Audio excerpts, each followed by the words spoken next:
What is up, everyone, and welcome back to 2 Times the Grind, and welcome back to episode 52. And it's a very special episode. You're so funny. You are so funny. I'm so happy. You're corny. I know. Just strap in because it's going to get corny. Could honestly have tears. I'm not entirely sure. Might see some tears flowing. But I'm a little sick, by the way. yeah, so he is a little bit sick. We did COVID dumb. test him this morning. Not COVID, thankfully. Yeah, I think I just have a cold from just traveling. Just exhausted, love. Just been a lot. I always I don't know if anyone else is like this. Feel free to comment. But like, I always tend to get sick when I go from, I don't know the right way to word this, but like different weathers. Like I went from LA, which was like super hot and 90 degrees, to Seattle, Climate which change. is like, Mm-hmm. And my voice is a bit shocked, but we gotta do a little pod for the people. Yeah, we definitely do. I'm excited for this one. First of all, we have a coffee to try today. And we picked this up on Monday morning after a very good day the day before. Wonder what that could be. Oh my God.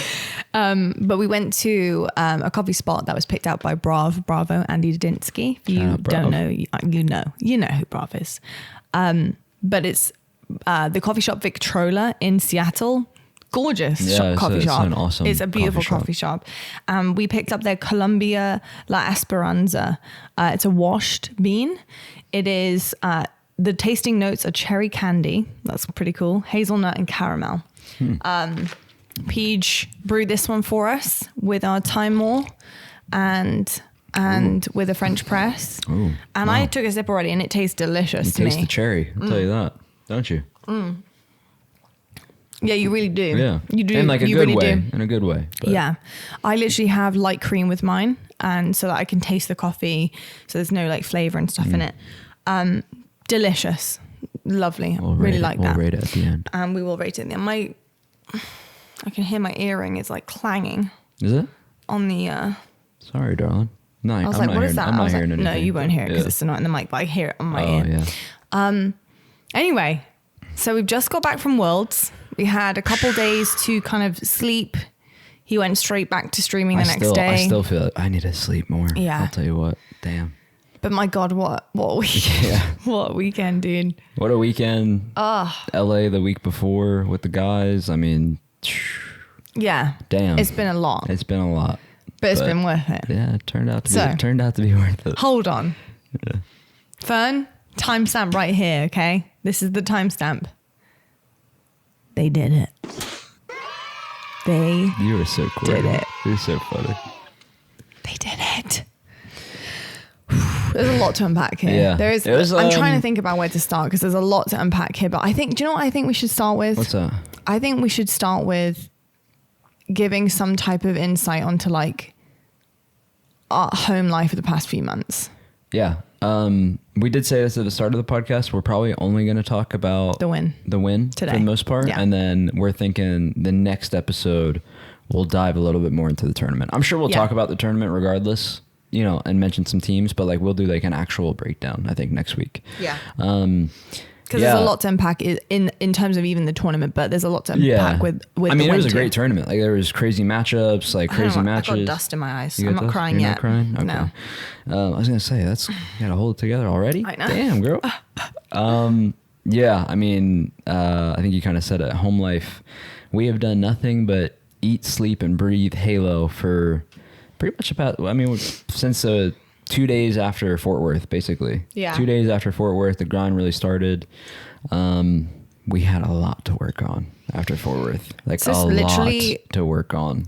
Just to put into perspective, I'm sorry to cut you off. It's okay. But before we get into like the actual like physical part of like what you put into doing this, like even just like our personal life, I wouldn't say like it didn't take a hit. I don't think that's the right word or phrase. I mean, it just like a little bit. Not really. Like we don't like. I'd love to like at night because like watch. But I enjoyed it. I enjoy like that's the thing. I enjoyed the process I know, of it. But like it's like it's not because I wouldn't. I think taking a hit is more like a negative. It wasn't like. Well, it wasn't taking a hit. I think it made us closer. Yeah, it definitely made it did make us closer. But I don't mean take a hit because like we were still like you said like we're together and hanging out and like I say take a hit because like it was just a lot about Halo. Like, you know, we didn't get to like unwind at night and like watch TV. It was all we talked about. Yeah, it was like I would be doing VOD reviews so late, and then like we would take the dogs for a walk, and like on the walk we're talking about Halo and Scrim and what we're gonna keep working forward and doing, and like it was that's what I mean by take a hit. But yeah, I don't think our personal life took a hit in terms of like our relationship in a negative way, because it made us closer, if anything. But I think in terms of like not having a break for a second, mentally, then that, it definitely took a hit. And I think in terms of like exhaustion level, that took a hit, because it was all we talked about in our spare time. And you can't help it, because at the end of the day, that's what our world is. Like both of our careers are in the same area.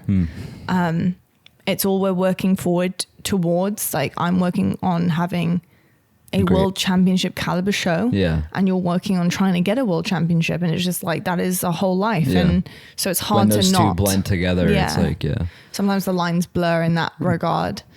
But just the past, like honestly, this whole season, obviously geared up a lot in the past month. The past month and a half. This whole season has been just so exhausting in the best way. Yeah, and then I think.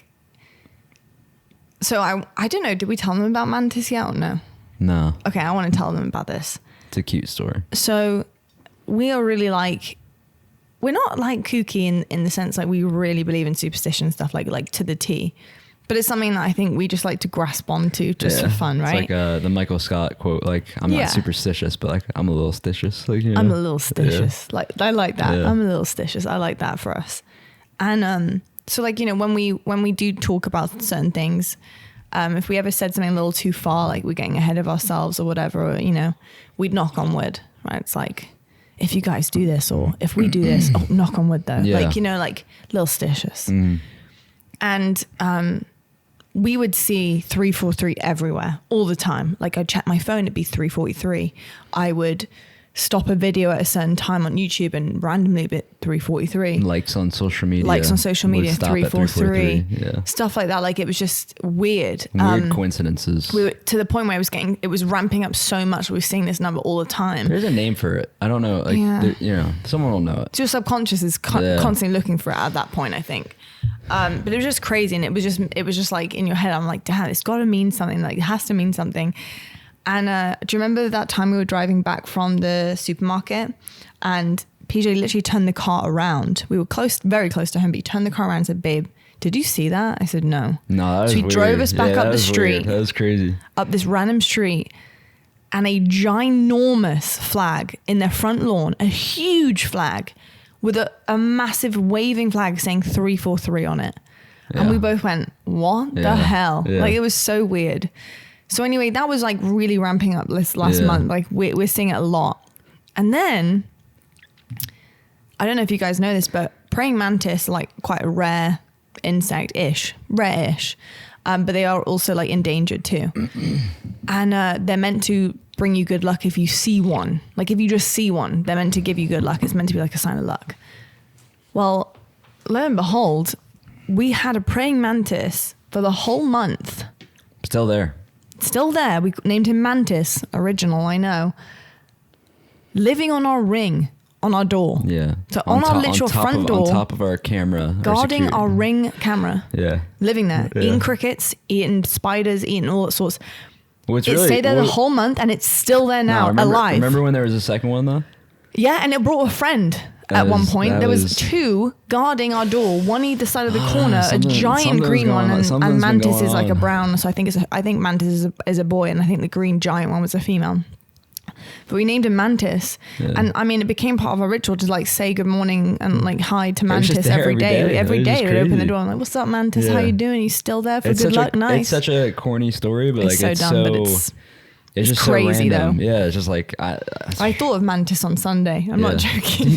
Did you really? That's really funny. I thought like, damn, Mantis really be out here putting a shift in for us. Because damn, that's funny. But yeah, really strange like stitious things. Yeah, like and just stars aligning. Random but fun. I was way less superstitious this time around. As funny as that is hearing, because like Mantis took the heat off. Nah, as funny as it is hearing that, because obviously you just heard like stories of us like seeing signs and like whatever, but like normally like I say a lot of stuff to try to get us really confident and everything. And like, this is probably one of the few events that like we would be on a walk, for example, and I'd be like, we're going to win this tournament. Like I know we're going to win it, you know? And it's like, that's like one of the few times I've ever like, it sounds dumb, but like, it's probably one of the few times I've ever really said like, we will, you know? And I think for me, the big reason why that is because like, I just think in Infinite, especially, I just think so much of it comes down to like the belief. And it sounds so, no, like, it sounds so like, I say cringy, but like, I don't know what the right word would be, but yeah, I think it probably sounds like cliche. Yeah. Cliche. But like, I think literally an added variable to a team is like passion and belief. And I think like if you have that in Halo Infinite, like your team is instantly going to be more difficult to play against. And like I've seen scenarios where like we have it and like I think we're the best, like I mean clearly, right? Like we're the best team in the game.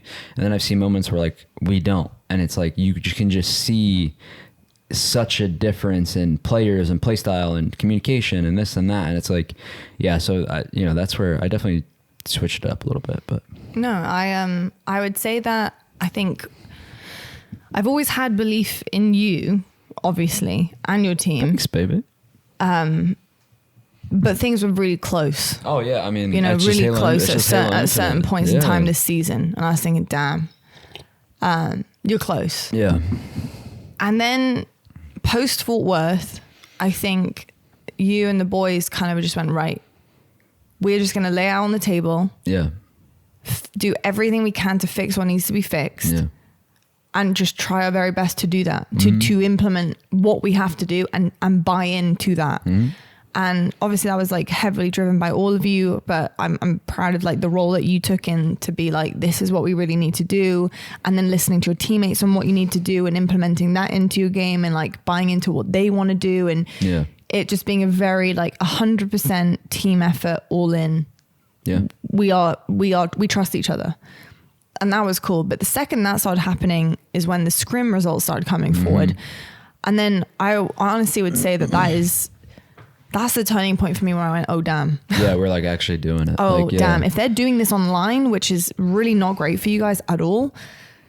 Oh God, like things are going in the right direction for them. Like this is what they have been working on this whole time. And suddenly it's like come together. Yeah. And I think it's taken a large process. Like, don't get me wrong, you've won twice before this. But it's taken a process to understand like what wasn't right about your game. And sometimes you need to lose in order for that to happen. Yeah. To figure out like, okay, this doesn't quite work. Like we're just scraping by in certain situations. And like, this could be better. This could be more efficient. This could use this. That was always a big, like for me, a big driving point and something I would say to the guys. And especially like John and I would have a lot of talk, John being Renegade, like we would have a lot of talks about it. And I'd be like, again, like it's a cliche, but it's like, I know that this happened for a reason. And it's like Fort Worth was very much that. Like, I feel like our map pool got exposed. We didn't feel confident on our strongholds. Like a whole mess of things like went wrong at that tournament. And some of it's like bad on our end. And then some of it's like unlucky. You know what I mean? Yeah. Like it's unlucky that you played the same Slayer that you're not good in against against the two best other teams in the game. And it's like, damn, that sucks. That's really unlucky. But at the same time, it's like, you have to almost be like, at least from my perspective, I was trying to be like okay, but like, I'm glad that happened now. Cause like we can fix this. And like, now we're going into a world championship and like, we can make that better, And it's crazy. It's crazy the way that the year went out. Obviously we'll talk a little bit about the tournament, but yeah, it's just from first tournament to the end of the tournament of this past Worlds, like, yeah, it's just been a journey and a learning experience. And yeah, it's been a lot. Yeah, it has definitely been a lot. I was even more convinced after you had won that online tournament. Yeah. The complexity warm up. Yeah. Because I was just like, damn, this is really dominant. This is looking really good. There was moments where you guys were really clicking, obviously still needed to work on stuff. And that's where your LA bootcamp came in. What was the LA bootcamp like from your perspective? And like, why did you guys feel like that was a really good idea before Worlds? Like, I'm sure that people have questions about like burnout and like how to stop that kind of thing happening just before the biggest tournament of your life this year. And, Scrim results not quite being the same when you got to LA. So like I know there's a lot of question marks around, LA and kind of what it did for you guys as a positive. Yeah, I think we obviously would have preferred the bootcamp to be in Texas, but it just made the most sense to go to LA because that's where the Faze headquarters is at. They were nice enough to host us there. They had perfect setups for us. So it just made the most sense to go and do. The big reason why we did it was just like it wasn't just about being locked in, like it wasn't just about like our gameplay being locked in. It was just like the mentality and like the being together and trying to work together. And like when you're playing online, like you can have that. And like, I mean, look, our Scrim results are great, right? Like 100%. But we had some team talks. I won't go into like full depth into it, but we had some team talks like in LA that they just don't happen if you're not together. You know, like it's just plain and simple. Because normally you play online and you're going over stuff, and then like after you're done going over stuff, like, you know, we're going to go, you know, so-and-so's going to get food, you know, maybe we're going for a walk, maybe, you know, someone's got to walk the dog, and then like you kind of in and out type of thing. Cause it takes a long time. It takes a long time to go over stuff. But yeah, the week in LA was really crucial for us, I think, just to keep getting on the same page, you know. And like the Scrim results were a bit unfortunate because we obviously were all four in LA, and we would be playing against teams who were like all four in their respective areas. Like, you know, we played against, I think we played against 2 or 3 teams that were in Texas. Another Shopify was obviously in Toronto. I think there's another team that I'm thinking that they were like, oh no, maybe they weren't. Maybe we didn't play against them. I was thinking like Native Red, who I think was on the East Coast, but we didn't scrim against them. So yeah, so like our Scrim results actually kind of took a hit because like we're used to, first of all, everyone's playing in facilities, so that makes it more difficult. Where like we were becoming at a major disadvantage.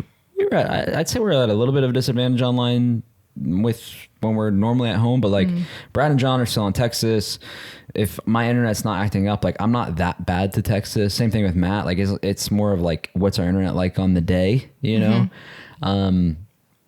So like, even though we might be, you could say we're at a little bit of a disadvantage, it's not the worst in the world, you know? But when we went to LA, it was like, okay, like this is the two people who are used to being the most normal on the server, being at like, let's say a Texas server, can't quite do what they want to do because it feels different. And then like, but on the flip side of that, like for me, it actually didn't feel that bad because I'm used to being on a higher pin, you know? So there's just a big variable. Change up. But you know, like I said, you know, we walked away from it and we were like, you know, John made a joke being like, cause our scrims weren't the best, obviously. And John made a joke being like, you know, this is either going to be the best thing that we did or the worst thing. And I said, it's going to be the best. Yeah, because he's going to go to LAN and go, damn, this was insane. That's what I felt like too. I was like, and also just like we did, even though they weren't going to plan, you know, when we were in LA, like I was still pretty proud of our effort. Like we weren't really getting like that annoyed with each other. Like we were still really trying, and we would still like go over stuff and whatever. And like, I think that was a big mental fortitude for us, where like when we went in the tournament, like we lost games in the tournament, but like we didn't turn on, even when we lost games, like we weren't like turning on each other, you know, whereas in times past, it felt like so-and-so wants to do this, so-and-so wants to do that. And like, we have this kind of clash. Because you had a game plan. Yeah, exactly. Where now it was like, or like even in our comms, like we would have in previous tournaments, like if something was going wrong, you can kind of tell in our comms, like it just didn't sound that great. But then like, I almost feel like because of LA and stuff constantly going wrong, that we actually improved on keeping our flow way better. Like our communication was staying way more of the same throughout a whole series compared to huge ups and then very big downs. You know, does that make sense? No, it does make sense. Yeah. I totally get it. And you could see that though with you guys through the weekend. Yeah. Let's talk about it. Yeah. Damn, I was nervous getting into words. I was so excited, and it like obviously you playing aside, from my perspective, I was just so excited. It's a world championship, and you know this, like I am happy to be there. Yeah. Like I love my job. I love that about you. I love my job. Like I was so excited to get on my calls and do my homework and VOD with the boys, and just like, it is such a big deal for me to be there and be covering a game that I love and have grown up with, and I just am so passionate about it. I love that about you. So like for me, I was so excited, but I just had that, like, I think the only hard thing about being with you, the only hard thing, because it's literally like the best thing in the world, is just like, there is always that kind of like thing in my stomach where I'm just like, I remember like, oh sugar, my husband's up there. Yeah. Like, and I say husband, we're not married yet. If everyone wondering. I threw people through a loop with that one. We'll talk about that after. We're not married yet. You know, it's just like that. There is always that feeling, like it just kind of brings me back to earth again. I'm like, oh damn, like I'm gonna have to watch him play. Like it's coming, it's happening. You know. So yeah, I was so excited to be there, but there was always that thing in the back of my mind, just because of the sheer work and commitment and just everything that you had been doing, not only just this year, but this month in the lead up, was so much and so committed and like inspiring for me to watch. And I know it sounds so cringe. And I know you hate it's like gassing you up and stuff, but it was that inspiring to me. Thank you, babe. That I was just like, this is going to crush me more than anyone if you don't manage to do this, because and it's just because of the work you put in. Last year was different, and it wasn't that you didn't work as hard. You did. You worked really hard, but I think that you had left absolutely no stone unturned here. You had you left nothing on the table. Like I think you'd learned from last year. I think you'd learned so much in it, and you know, there's a lot of personal stuff riding on it. There was just a lot. And I just like, there was always that feeling like in the back of my head, like / also went into my stomach, which was like, damn, there's so much riding on this tournament. Not only for my career, but for my personal life and for you. And I care so much in so many different avenues. So it's really intense. But I had the blast day one, because day one, I'm like, day one's chilling for me. I'm like, yeah, this is sick. Like we get to hopefully watch some really cool Halo and some really good games, like right off the rip, because the competition is ridiculous. and yeah, I had an absolute blast day one. You guys had a really good game with Quadrant and... It was a grueler. It was a grueler. You know, when you walk away from it and you win, you're like, oh, that was a good day. Yeah, it was a really good day. Beat them on. Do you feel rusty on day one still, or no? Do I feel what? Rusty as a team on day one? You still getting into like the rhythm, or? I'd say a little bit. I think that helped us a little bit of the boot camp again. Like I thought we came out a little bit better than we maybe typically do. Yeah. We knew we would have to. You know, you're going against Quadrant. You can't They're not so be. good. They're so good. You can't not be prepared for that. So. Yeah, I'd say every team would feel a little bit rusty compared to a Sunday, but you know, you can only be so rusty and, you know, still try to be winning these series against great teams. So, you know, I just think every team would say the same of like, the more you play, the better you're going to be. Yeah. You know, so was there any point in time, like, were you ever like kind of looking at maybe some of the other top teams and like seeing how they were doing, and like, or you just like, when you're in the zone, you just like, this is our thing. Like, I don't care about what they're doing, what their results are, who they are. Yeah. Like if they're rolling a team, that's like totally just not in your peripheral. I was just locked into us. I did see I saw like the Sen series, and I saw that, like, I'm not joking. I think the only other series I probably watched all tournament was the Sen versus Native White series. And I saw that insane game 5 clutch that Sen managed to have. Yes. We were waiting at that point. We were in loser bracket and we were waiting. But yeah, for the rest of it, I didn't, you know, I say it's the only series I watch. I did go back and watch stuff at night. But during the day, like when I'm there. Like it's not like phasing you. No, excuse the pun. No.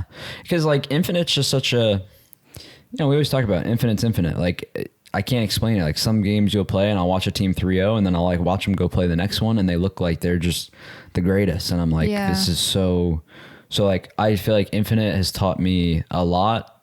I think I've always been this way, but probably Infinite emphasized a little more of like, just try your best to take every team with the same degree of seriousness and respect. And like, I mean, it's like, we already did that. Like, cause I don't want people thinking like, oh, you're not trying or like anything like that. Like, no we are, but like, sometimes it just takes a bit to get locked in. There's just a very, you're always going to have a different feeling of like, when you're in the final and you're going against OpTic and you're like taking it super serious compared to like your first pool play match on a Friday. Like even I, who I think I take it almost probably too serious, even I am like, it's like you said, it just takes a while to get locked in, you know? So that's all. That's the, no, that makes sense. That makes complete sense. So I'm sure there's a lot of people wondering about like the feelings after you lost on Saturday. Yeah. Facing OpTic for the first time, it was a battle. Yeah, it was. And quite clearly a big difference between where you're at from that day to Sunday. Yeah. And that was evident, honestly, even just going into that Native Red series. Yeah. From Native Red onwards, your team just it was as if you're like, give us that series back, because like that could be so different for us. And like, I just feel like you hit a whole new level. Do you think it was because of that loss you hit a whole new level? Or do you think it was there like before? Like, what was missing? Was it OpTic just playing super, super damn well? Was it the fact that you just hadn't hit that flow yet and you just needed time to hit that flow? Yeah, I think, we'll talk about Sunday obviously, but like, I feel like obviously on Sunday, like we just hit flow and you could very clearly tell that. I actually don't think the loss did I don't fully agree with you in the sense that like I actually thought we kind of played the same. Right. Like we played really well against OpTic. No, you did. Like, You did. really, It was just extremely close. No, yeah, but like it was extremely close, but like from our perspective, like we should have won. Right. And that hurts to say. Like when we walked away from Saturday, like shoulda, woulda, coulda. Like it doesn't matter if you should have won. It just doesn't. No, it doesn't. So a win's like, a win. So like we were still really confident in our game plan. Like we didn't freak out because we're like, bro, we know that we had that. Yeah. Like, wow, did we mess that up? So we talked about when we messed up, but then the rest of it was like, hey, like, look, we played a great series. They played a great series. Just keep it pushing. Yeah. Stay focused. Don't get down about it. And, like, we're just like, let's just get after it. Yeah. It sucks because we put a big emphasis on going through the winners bracket. Yeah. Because of how big of an influence that's been all year round. Huge. So yeah, it sucked like losing, and we lost like close ones that I feel like we've all year been good at winning. Like all year we've been good at winning the close Slayer. For most of the year, I'll say. Not all year, but most of the year. No, most of the year. You had a great record. OpTic only overtook you when they beat you twice in the Slayer. Yeah, in Charlotte, and then obviously this one they were winning the close Slayers. But so it was a bit like, damn, like that sucks. I think we're up like 42 to 40 with like 30 seconds left. We would have been up 2-0. I know. Instead it goes 1-1. Because you rolled that first game. Yeah, we played the first game. I mean, we worked on that game so hard. I know. It's funny when I saw that first game, I was like, yeah, that was like Mantis is here with us. That was like damn. do or die because it was like we prepped our strongholds so much. Yeah, that it was like when we won it, I was like, yes. Well, it's like interesting. Everything actually, we've worked for, paid off. Yeah, because you, I know firsthand. But what's interesting is like other things took a hit for you guys as well, which is just how it goes. Like you focused so heavy on strongholds, like Oddball took a hit, Slayers took a hit. I'd say Slayers took the biggest hit. That's just the unfortunate part of competing. We've talked about it on the podcast plenty. Yeah. It's just this never-ending recipe that you're trying to make perfect, and the reality of it is there is no perfect. No, like it's just not going to happen. No. We worked a lot on our strongholds and a lot on our pacing, and then like our pacing in strongholds. And then what happens on the negative side is that it bleeds into the other game modes where you don't want it. And it's like, that's just such a hard thing to, we're great Palo players, man. Like we've been doing it a long time. Yeah. We've been doing it a long time. And like, even, I've been a pro, since Jesus, when? I've been 11? 14 years 14? Now. Yeah. How old are you when you turned pro, technically? 13. 13? Yeah. So 15, so young. 14 years. Wow. So like, so I've been a pro a long time, and like, it's just, even I'm still sitting here going like, it's a really hard thing to do. I think you guys have the best flexible nature of a team that we have. Because you guys did a good job at converting back when you needed to into different things. I've always thought this about our team. I think we are very versatile in our play style. I think at Charlotte, I think that we lacked the versatility. And then in the tournaments that we won, I thought we kind of had it again. Yeah. And then in the tournaments that we lost, I thought we lost it again. And then now in this one, I was like, nice. Like we found I don't think it wasn't perfect. Like we had a lot of like a lot of kill leads, and if you go back and watch it, like we had a lot of kill leads and slayers that we were blowing. You were up like 38-32 at one point, which is against OpTic, which is the highest lead you'd have on Aquarius. Was that game 2? Oh, on Aqua. Yeah, that's what I'm saying. It's like So we had an observer crash. It was like neck and neck. We had an observer crash for about 2 minutes. Yeah, we're all going nuts, seeing you still playing and all going like, what's happening? Oh my God. And we come back and it's 38-32 or something. And I was like, oh my God, go like put the screen black again. Yeah. And then we end up, and then it ends I don't want to like, see. Yeah, then it ends up in like one of the craziest slayers ever. I want to deep dive onto moments like this is what we're going to do in this episode, because I want to really go into some of these moments that are so epic.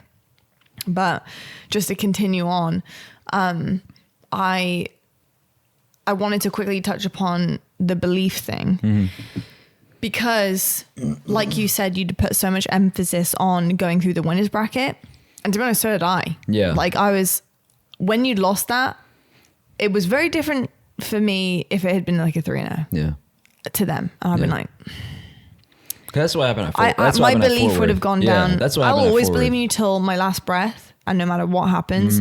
But in terms of like the percentage of belief, it definitely would have dropped. Yeah. And I would have had to keep really digging to find some like belief to keep it back up at, you know, a good, reasonable level. Yeah. But the fact that it was so close, like you said, and it honestly, at a point, I was like, they should have won that. Like it was frustrating. My belief was at an all-time high. However, there was that thing again in the back of my mind, like, damn, they're now in the elimination bracket and no one's done it. Yeah.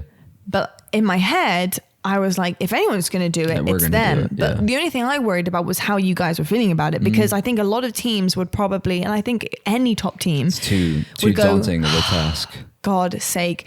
And I think another thing is because the confidence and belief it gives the team in the winners bracket is also really hard to try and like combat, because they're like, they almost at that point are like, we've got it. This is our world championship. Like if we're in the grand finals on the winner's side, this is ours. Like that's in their head. Yeah, do you know what I mean? Yeah, I mean, it's like, it's one of the things with competing. I'm sure you probably remember it, but I was going to say, that's one of the things I said to you, wasn't it? It was like, I'm actually like, my confidence in our team actually didn't waver. Like I still thought like I know we can do this. Yeah. But the one thing that I said to you, if you're, you know, you do say you do remember, is I was like, I hate that we gave them that confidence. Like I would, like, cause like in my head, I was like, if we would have won that and then we beat SSG, like, I feel like we have such a confidence over people, or like we could have had such a confidence over people. But yeah, when we lost, I was like, yeah. Cause when you give a great team, you know, when a great team is flowing and they have their confidence, like they're going to be tough to beat. Fantastic team. They're fantastic. Look at them. They're unreal. They're literally unreal. So yeah, I was like, damn, like this is going to be rough. But that night, we got back to the room, and do you remember what I said to you? Yeah, I think so. I probably said it all. I was going to say, I think I'm a sports psychologist at times. So blending together because we talk a lot about. I said to you, this is happening for a reason. Oh yeah, yep. That's what I said. This is gonna happen. This happened for a reason. This happened for a reason. You guys are gonna, we're gonna do something no one's done. Because you're gonna do something that no one's done, and you're gonna do it the hard way. Yeah. That's what I said. Yeah. Which obviously is a cool thing to say, but it's even cooler when you do it. So thanks for making me cool. But I think there's one thing to say that and have a belief to do it, and then to actually do it is different. It's cool to say when you look back and you're like, hey, you went and did it. But like if we would have lost like the next round, it's like, damn. Which to be fair, has happened. I would have come back and I would have got a fly swat and swat the hell out of Mantis and gone, you... Not Mantis. You're not real. No, I'm joking. Not Mantis. Mantis is still with us, by the way. Just so you know, it's funny because it won't kill bugs. I will not kill bugs. So not even the scariest, terrifying, horrible bugs. I will not kill them. Can't do it.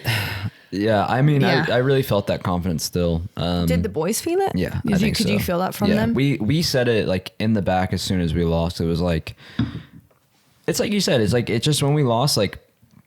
Look, they're a great team. They are a great team, and like they played a hell of a series.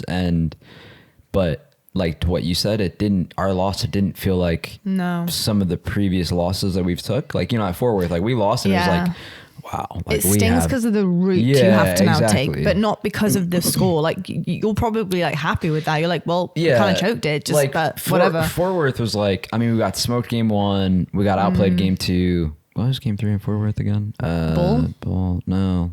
Was it ball? Oh yeah. Streets. No. Ball. I actually don't know I think it might have been King of the Hill. Oh, was it? I don't remember because you know it's blending together is SSG. Stronghold and a King of the Hill after a Slayer. I mean, that's what it was against SSG. SSG was game 1, Live Fire, game 2, Streets, Slayer, and then Solitude King. Yeah. Yeah, but like I said, like, so that was like, oh wow, like we got, like the Fort Worth series, we just got outplayed so hard to where like when you lose it, you still have the belief, but you're like, wow, like we need to not play like that ever again. Whereas like with this loss, like we, not like you can't play that way again, but like if we would keep playing that way, I'm like, we'd probably be in the finals if we keep playing this way. Like we played really well, you know? Yeah. Like clutch up here, clutch up there, and we're still on the winners bracket side. So yeah, it was definitely a different vibe for sure. My next like topic is then obviously, okay, you like, okay, cool. We got a journey to go on. This is what we got to do. And I think like probably in your head's like in a convincing fashion. Like we need the confidence now. So our journey now has to be almost like a confidence building journey. And you did just that. Yeah. Obviously Sentinels was a massive one for you guys, and you were fantastic in that series. I feel like Sentinels is a team that you know very, very well. You scrim regularly. You have met them in online matches. Something, a team that you... I think we've played against them, I think every tournament. So much. Everything, every tournament. So much. Literally. So like that, I think, wasn't as much of a concern in terms of like not knowing what to expect. You haven't played SSG for a bit. Yeah. They don't scrim you. Well, we played them at Fort Worth. Yeah, but it's a month ago. Yeah, and as you know, a lot can change in a month. You're saying it's like we didn't scrim. Yeah, but a lot can change in a month, as you know, because the stuff you guys fixed within a month is significant. And I don't put it past any other team to also be able to do that. So how are you feeling about knowing that your tournament life was on the line against Space Station Gaming? Haven't scrimmed them. They didn't participate in the online warm-up tournament by complexity, and you are meeting them for the first time in an elimination final. Yeah, I mean, I think you're always, I was shitting myself. Were you? Yeah. No, I think... Because I didn't know what to expect from them. Like, all I'd seen is a clean record this whole time. Yeah, it's tough because, like, you don't know what to expect. Again, not because I didn't believe in you. I did. It's just scary. I know. It's not... It's like, you don't know what to expect, but, like, they're just so, like... It's, like, the same thing. Like, they're so damn good. And I thought the same about Sen. It's, like, they're so damn good that, like... It's terrifying. You almost, like, know what you're going to get. You know what I mean? Like, you... Like, I feel the same way about... like all the top teams like Sen, Quad, OpTic, SSG, Native Red, like, I mean, the list can kind of go on, honestly, like even Shopify, like I know against them it's going to be a battle, but hopefully I'm not missing anybody, but you know what I mean? Like pretty much everyone in the top 8 is a top team. You're like, whether you've played against them, haven't played against them, like, you know what you're going to get. Yeah. Like Sen was a big series for us because I think Sen was a great series for us because we really battled. Like we won 3-0, but those were really close games in that 3-0 with us versus Sen. And like, I think it was good to go through that to like, kind of like shake off the like, I don't know if the this makes jitters, sense. Yeah, the jitters. Like because if you just roll really easily, like once you go through adversity, when you get to something, you're going, damn, I haven't felt this in a minute. But because it was like a grueler and we had to have a comeback on some of the games, like I think it really snapped us into it a little bit quicker. Yeah, that makes sense. The SSG series, I just think I view every team the same. I just think I have such high respect for every team. I mean this in the best way. It doesn't matter to me who we play. Like if we're in the losers finals, like insert team there, like that's the goal. Like that's it, So, obviously we knew it would be OpTic or SSG. Didn't have a preference of who we played. It's just one of those, like we saw OpTic make a great comeback against them. And honestly, the only thing that we did say that was like a little bit of, like I guess you could say like game plan like wise was like we really wanted to have a good start against them because obviously like they had just gotten reverse swept, so we're like, we can use that. Keep that momentum killed. Exactly. So that's the only thing that we really said was like, hey, let's really try to keep this momentum on our side. Yeah. Besides that, it's like, dude, I know I keep repeating it, but like every player is so good that you're just like, that's why it's annoying. Cause like, it's not like lack of belief. That's why I'm so like, I was so on edge because they are so good. Yeah. Like they terrify me. Like if, you know, it's funny because when you're not playing them, I'm having the best time watching them. Cause they're fun to watch. They're really so efficient. Fun to watch. They're really efficient. And break down stuff. And like, I am like, you know, for the most part, fangirling over some of the Halo that is produced by all of our teams. So then the second you're in the bloody mix and in the equation, like it's a whole, it's so funny, isn't it? Like it's a whole different feeling for me. Like That's funny. I go from being like a really big fan of their work to then like, damn. Like this is the last thing I want because I have so much respect for what they do and all of our top 3 teams. They terrify me. In the best way, because then they also entertain the hell out of me when you're not playing them. It's a really strange love-hate relationship. Even when we are playing, like we've talked about it a bunch. Like even when we are playing and we've taken L's, like you know, you and I are both the same. Where it's like you can appreciate the high-level Halo that is developed. It's so funny because if you could have heard some of like what I was saying while you were playing against some teams, like you should hear me going like, "Oh, damn." That was a good shot. Or like, oh my God, what a play. Or like, damn you, Formal, you're so good, man. Like just stuff like that. Like that's funny. And it's just like, love that. You know, because it's true. And it's easy for me to see that because at the end of the day, I am an expert on Halo Infinite. I feel proud to say that because I feel like I'm at that level now. As you should. I know when something is good and I know when something is bad. And, you know, at the end of the day, I'm watching something unfold and I'm thinking, shit. Like it is what it is, you know, like I got to tip it. I got to respect whatever I'm seeing and whatever happens. And I think that's a lot of the reasons why, like in the last Worlds, like I am not crying because you lost, you know, I'm disappointed for you, proud of you, but like enjoying myself because I love what I do and I love what I'm watching. It's incredible. Definitely makes it a lot better though when you win. I'll say that because it's like that to me was like a surreal experience. From the personal, you know, it's just the personal side of it, obviously. But like I know the love you have for Halo, and like, without question. You loved Halo before you and I were ever together, you know. And it's like there's a respect to the game that you have that I've said this and before. Players. And like, but you know this about me is like it's one of the things I loved about you before we really talked. Like I saw how much you loved, like how much passion you had for Halo, and like that obviously like something that I respected a lot because I feel the same way. You know? So it's funny because I've had like tweets before, you know, a while ago, not this event, but I've had tweets before of people like,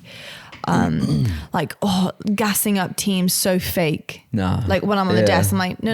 You mean it. I'm literally giving an analytical point of view or breakdown of said whatever it is. Excuse me.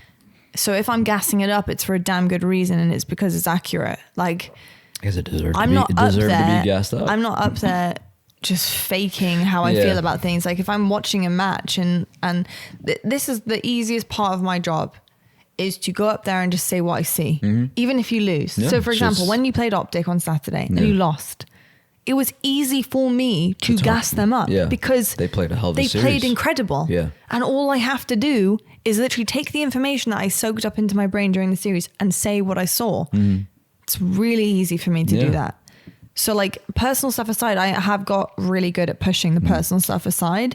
And I think we, at the beginning of our relationship, which by the way, 5 years ago now, over 5 years ago. It was a precedent we set right at the beginning. It was like, we have a job to do on either end and we can't let it interfere. Obviously we can be happy and we can be sad in our moments and times, but like we can't let this interfere with what we're doing because the second that happens, it's an issue. It's a problem. It's a problem for us. We'll stop enjoying what we're doing and it just doesn't make sense. But I feel like with ease personally, I think it's been the easiest thing in the world. It's harder for you than me. I think it's only harder for you than me in saying like, I think you have the hard part. Like for me, because I have to talk about it. For me, it's like the only thing that I have to do is like not take offense. I mean, it's hard at times. If you critique, I have to not take offense and like, why would I? You know, no, it's what you sometimes say I is, will critique. Yeah, that's what I'm saying. Yeah. Like, it's and like it's what funny you say because is then I'll true, go tell you in the so, hotel and be like, this is why I broke down the desk because you're doing this. Yeah. You know, and That's it's not what I you mean. personally, it's just Yeah. as a team thing. Yeah, which by the way, that happens too. You know, like that is also a thing that happens. Like, so yeah, it's just one of those things that you're like not we've got getting the used weapons. to. I'm like, yeah, I did. Yeah. I know, baby. I know. I'm trying. I'm like, someone's pushing up too far. Yeah. Like you guys are getting too like antsy when you have a hold. Like just hold. Yeah. Just hold. Yeah. Hold some angles. Yeah. Like just hold. Stop pushing up so It's far. so Like you're funny. getting It's so ahead funny. of yourself. It's so funny. You know, just stuff like that. But you know, it's obviously a different. It was a different feeling when you won. Yeah. That was really hard emotionally. Anyway, Yeah. we'll get to that part in a second. So cool to know that like through that SSG series, Yeah. it wasn't like an issue for you mentally, like going into it, especially not having touched them. Because for me, I was like, damn. No, we played against them. Oh God. You got to remember we have played against them. I think it's like 8 times on the year or something like that too. Yeah. So like even, you know, like we don't scrim, but like it's just we've played, and that's only LAN. That's not counting the just online always a stuff. battle. Do you know what I Yeah, mean? because Like, they're a great team. You that's go when in. Can I ask you a question? Yeah. Do you enjoy the battles? Yeah. Do you know what I mean? I mean, like when we win it, like yeah, when we lose like, it, I'm like, it's man. such a different. I feel like it's such a different feeling from pool play when you meet one of them. I think that when I look at it large scale, of course I do. Like Yeah. I am addicted to competing. Like Right, plain and simple. right. Like You're addicted to the feeling of that this is a challenge. Yeah, like I'm addicted to like trying to win and the competitive drive that follows with that and the effort that comes with, you know, like all those things. Like I can act annoyed with it and I could say I hate it and I can whatever, but like I don't. I think if you're a competitor and you've been competing for a while and you're still going, like you love that shit. Like you know, with it, and it hurts. Like it hurts my soul. Like when we take the L, like it actually hurts my soul. But like yeah. you know, Well, it's 'cause you put everything yeah, into it's it, just isn't the way. it? I mean, at the end For of it, every I've team, said it every team feels forever. that. I've said it forever, and it's something that I think literally last year I said the exact same thing. Whereas like my biggest goal is to just be able to say I gave it everything that I had, you know, and like. Yeah. I know for this one I could. Last one, it was the same thing with Last Worlds. I felt the same way. But this one, the difference with this one, because you did say this where like you went extra hard. It was just like, it was more on like a personal, like this one was like more of like me. Like I personally was just, I can't even explain it. Like there was just, I was just nerding out on stuff that like. Journaling. Yeah. Like it was just like a mentality thing where like Worlds, like last year, I thought I went as hard as I could, but like I just didn't maybe develop as much as a person as I did like going in like for the second year. Like this year, like I felt more developed as a person to where I was doing doing things like mentally to try to make myself feel better, play better. You know what I'm saying? Like I know exactly what you're I think saying. that was more of like I saw a shift in it for sure. yeah, that was more of like the added, you know, extra push that we're talking about. But yeah, I do love it. I do love the battle. Probably when I stop loving it is when I won't play anymore. Yeah. But, you know, until then we're still going. So you 3-0 Space Station. Yeah. You've 3-0'd through the elimination bracket. yeah. 3-0'd Space Station, which was... That game too. I man. turned to the casters in the green room. I went to the green room to watch their games. Have you, any of you guys noticed if you're in the arena? Because I just need to let some feelings out sometimes. And you gotta scream. someone's got to scream. Yeah. If you wonder how I handle stuff, that's how I handle it in the moment. And then I go back on the desk and I'm like, completely different person. And I turned to Sherzy and whoever else was like kind of talking to me at the time. And I think it was map 3. Yeah. And I said, if they 3-0 Space Station Gaming, considering the caliber of team this is, they are winning this whole thing. Yeah. Because if you can get over Space Station Gaming and how damn pristine they are, because they are they're so consistent. team. They're so consistently pristine team. And like if you're good enough to 3-0 them, Yeah. you are winning the whole thing. Yeah. That was what it told me. Yeah. It was like, I was like, they are on a different level right now. Were you a bit like, damn, I jinxed this when we went down 2-0? No, I wasn't. I can't tell you I wasn't worried for a second. But Dude, I wasn't. like, if they 3-0 this, they're gonna win the whole thing. And then we get on 2-0. It's like, damn, I did knock on It wood. was such a weird feeling. I'll tell you all about it in a second. So I was like, okay. And then the 3-0, and I turned to Shez and said, they're going to do this. I promise you right now. I said, mark my words, they're doing it. And he goes, you think so? I was like, I think so. 3-0 Precision Gaming. Yeah. How did you feel afterwards? Because that's a pretty crazy thing to do.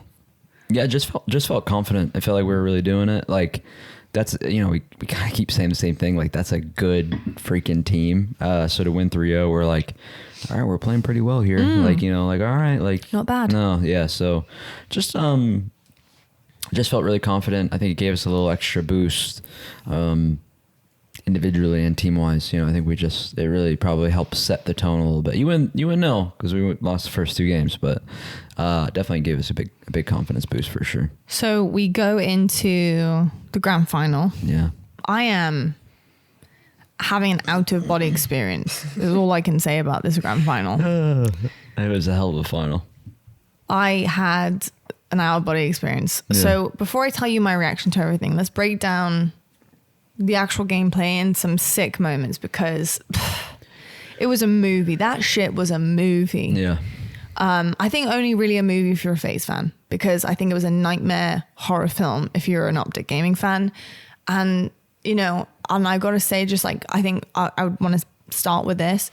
I have a lot of respect for those OpTic guys up on the stage. Like, you have to give respect where it's due, and we said it on the desk, like they are phenomenal players. It's that is a heartbreaking loss, and I 100% feel for them. It's obviously really strange mixed emotions with it, but like, that's a heartbreaking loss. So for them to handle it the way that they've handled it, and I think just kind of take it on the chin, and they're all back streaming, and it says a lot about their characters and about the competitors that they are. But yeah, tippable from OpTic, the bounce back this season. I mean, yeah, the bounce back this season. They nearly did it. They nearly did it the same way that they did it season 1. That's what I'm going to say. The bounce back this season, you know, people are freaking out about them. And like, I think they really kept their confidence to themselves, and like, you know, to go win Fort Worth, and then, I mean, you know, obviously end back in a lot of people World doubted Championship them so much. Yeah, that's what I'm saying. Like, I mean, I doubted them for a second. So I was like, damn, these placements are these placements are rough. They're getting upset a little bit. You know, they're running a quadrant, and like, yeah, it's like you said, the bounce back was super tippable. Yeah. Those guys they're great guys. They're fucking great. Excuse my language, but they are great competitors. Yeah. Yeah, just nothing but respect to them. So I want to just get that out there first and foremost. First 2 maps. Yeah. A lot of people are like, Choked. Obviously, OpTic's preference in terms of map and mode, they're very good on both of them. Yeah. But you guys kept it really close to the point where I think you 100% feel this, but kind of choked them away. I don't mean that in a bad way, but like, I think that when I'm saying like we're like choking games away and stuff like that, like the only reason I say that, it's nothing to do with the other team. It's just to do with like the lead that we have, you know, and like, if you go look at the round 3 I'm pretty sure the round 3 of the oddball, I think we're up like 40-10 or something like that. And then the Slayer, I think we're up like 9 or something, you know, so it's like, yeah, those are in my book, like for how I rate us as a team, like those are chokes. And it's like, they're probably not actually, like, you know, it's like they are and they aren't, in the sense that like, well, in the oddball, like they just got their setup, and like that's what led them to their victory. Yeah. But like, I've always tried to keep the same motto in Halo Infinite, where like our team is so good that like if we have a lead, we should win with that lead. I think the best way you can put this is, it is damn good you see it as a choke for you. Yeah. Regardless of what anyone else sees it as, those first 2 games are very, very important for you to feel like it was a choke, because it cements your mentality going into the next thing. Yeah.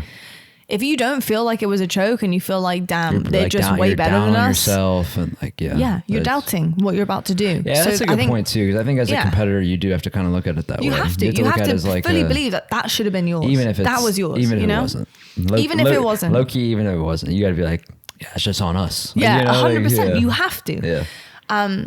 I think what's really interesting is what Brad said to you guys backstage, like when you know you were talking about stuff and like seeing it, you know, basically taking a gauge on how the guys are feeling. Yeah. And what Brad said is perfect. Yeah, he said in my mind we're up 2-0 right now. that's I like, did like a double take. I'd be like, we're not though, right? Like, just double, like you just double check it. No, I'm only joking. No, he did sum it up. He did like, cause we were like, we got That's the belief. Yeah. Cause we were like, we got to do this, we got to do that. And then like, we're saying what we need to do better, but then we're also saying like, hey, we're okay. Like we played a really good, like we played 2 really good games. You're not like, down. we're okay. You're not feeling down. No, yeah. So it's like, while we're trying to fix stuff, we're also gassing ourselves up. And then Brad said that, and I was like, all right, we're good. Like, which I we're love chilling. that, because it's like, you're now not only like, are you able to fix like small things on the fly? Yeah. But you're not worried about your mentality as a team. Yeah. You're like, no, we're chilling. No, like we feel like we're winning this right now. Like, which is a crazy statement to make. But I think it just shows you the way you have to be kind of delusional. But also I think it just shows you the way that you have to be playing is you're playing a very, very good team. And I think you guys being very self-aware of that makes a really big difference to the rest of this series. I bet OpTic have like the same, because like I don't know if I've seen like maybe in process or something, but like, like how they've had their bounce backs, like, where they lose, and like at Worlds or at Fort Worth, like they lose that first series and they come back and win the second series. Like I bet that they're saying the same thing, in the sense that they're like, they'll like probably critique small things that they need to do better, but then they're like, we got this shit. Like we're fine. You know what I mean? It's like, it's just that team mentality of like, cause it's like you said, otherwise you're just going to be like, oh man, they're so good. Like, wow, like they're, wow. Like when they clutched it again. You have to fully believe that like, it was yours. Yeah, exactly. So. And that it's something you can control. I was just thinking about every team's like mindset. Like, we're talking about us a lot, obviously. And I was just thinking about every team's mindset. Like SSG, when they won, Bounce said like, we've been the best team for months or something like that. It's like, obviously like, we were technically, because we had won the 2 events in a row, but like he had that belief that like they were the best. Important. Yeah. So it's interesting when you look at everyone, and how everyone kind of thinks the exact same in a psychotic way. You have to. Yeah, you have to. You really have to. You have to, because you're nothing without your self-belief. Nothing. Yeah, especially in this game. Yeah, especially in this game. This game puts you through a blend. So you're 2-0 down. Yeah. And then who pops up in the series layout? What was Aqua Flag. Aqua Flag, that was it. Aqua damn Flag. And I thought, they're 8-0 on this. Yeah. If this is not the turnaround point, I don't know what is. Tell you what though, damn, they played you close. Yeah, I mean, they were bad. Like, this is the thing. I think this is what I found so impressive. It wasn't easy. No, even the score lines and stuff, when you look at it from a bigger picture and you think, oh, damn, actually, like that went pretty well for Faze. It was a damn war. Yeah, it was 1-0 until a minute left on the clock. Yeah. And we put it 2-0 and kind of put the game away. And they pulled flags and like it was a battle. I mean, it's like we always say, like when you have the best teams in the world, and I don't just mean us and OpTic, I mean like everyone that is literally the best in the world. It's always going to be that way. And even when you look at score lines and this and that, like it's just not. Yeah.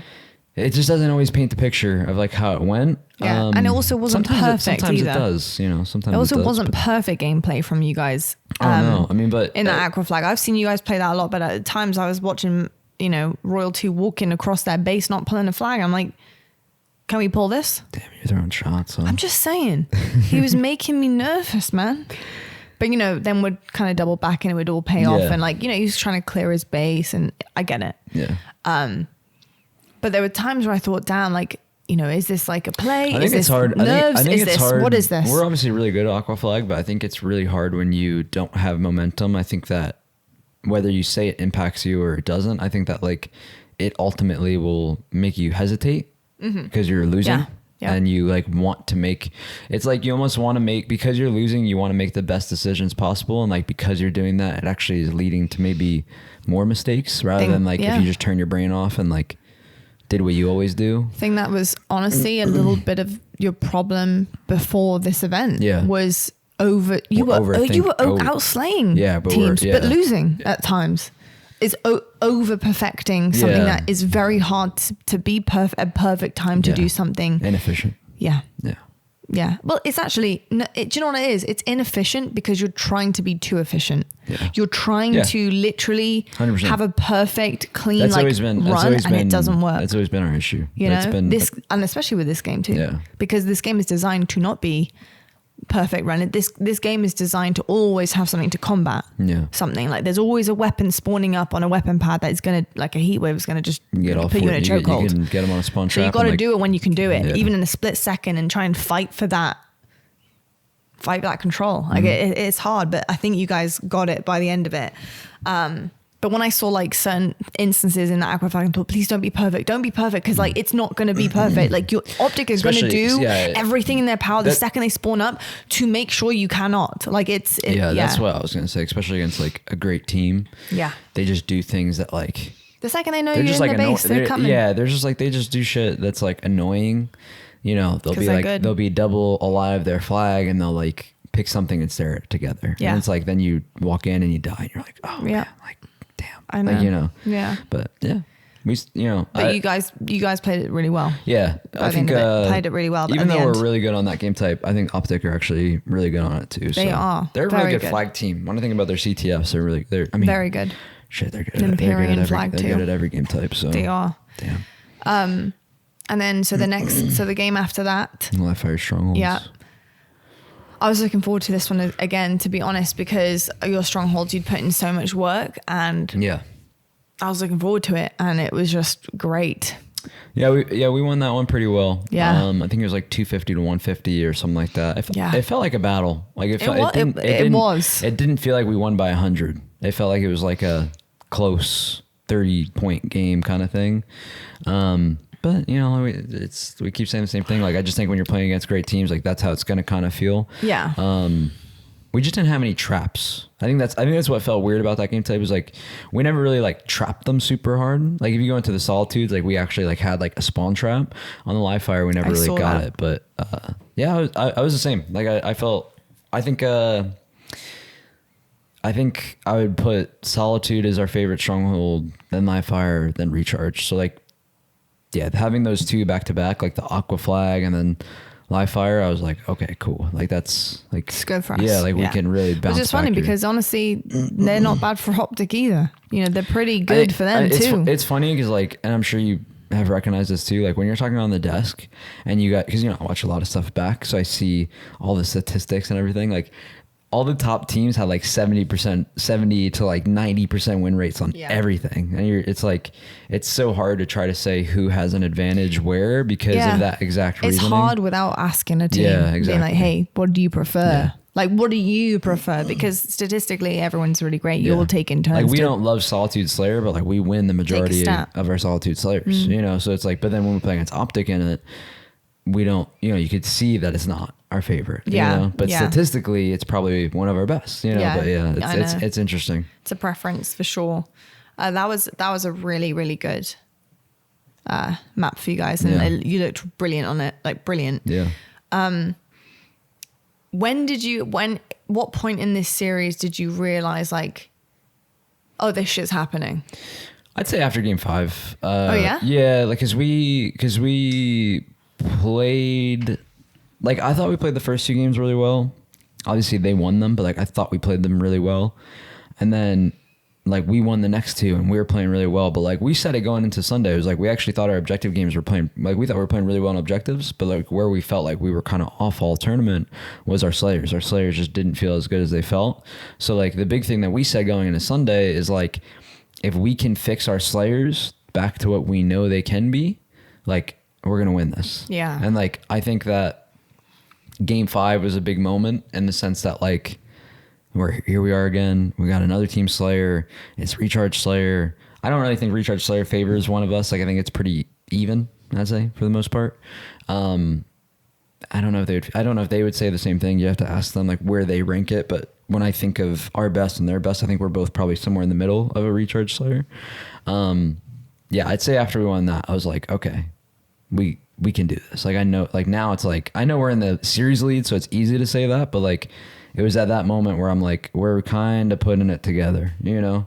And that's how I felt. I felt like it was like, okay, we're kind of, these pieces are slowly coming together. Yeah. We just won a Slayer. I know the game crash, which I got to tip the cap to them for giving us the win.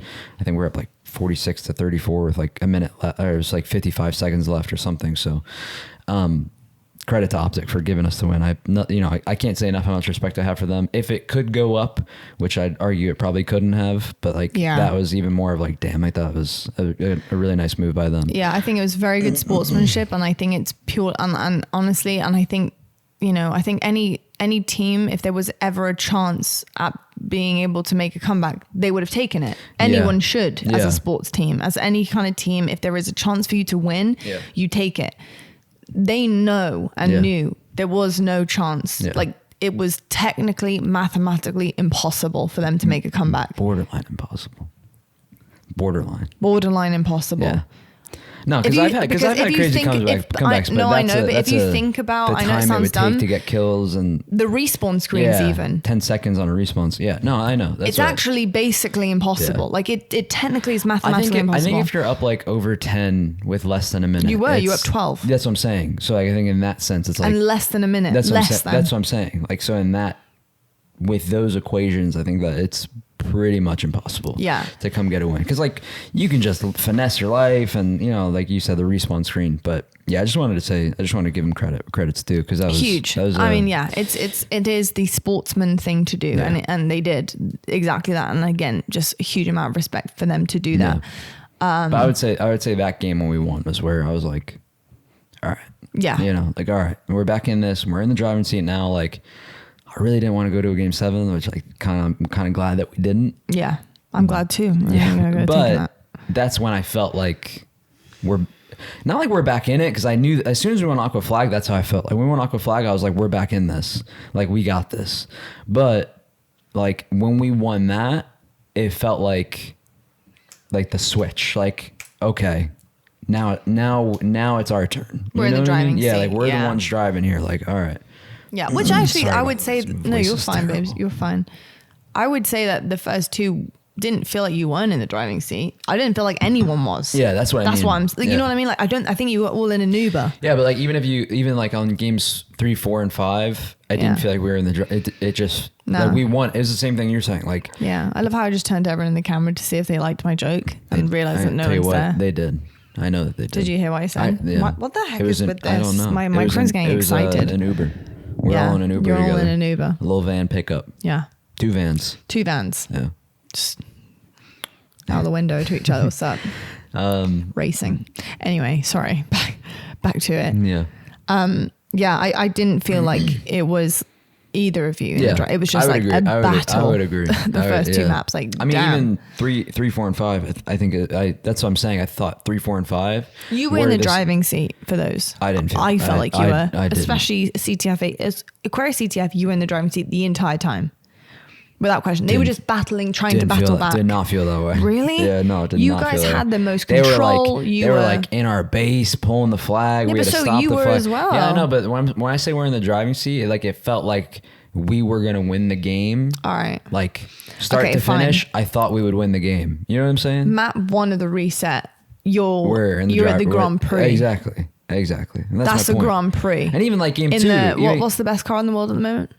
McLaren? No, I actually don't Ferrari? know. I don't. Lewis Hamilton type shit. He's not even. He's not the best right now. I don't know anything about Formula 1. Red Bull, Max Verstappen. Yeah.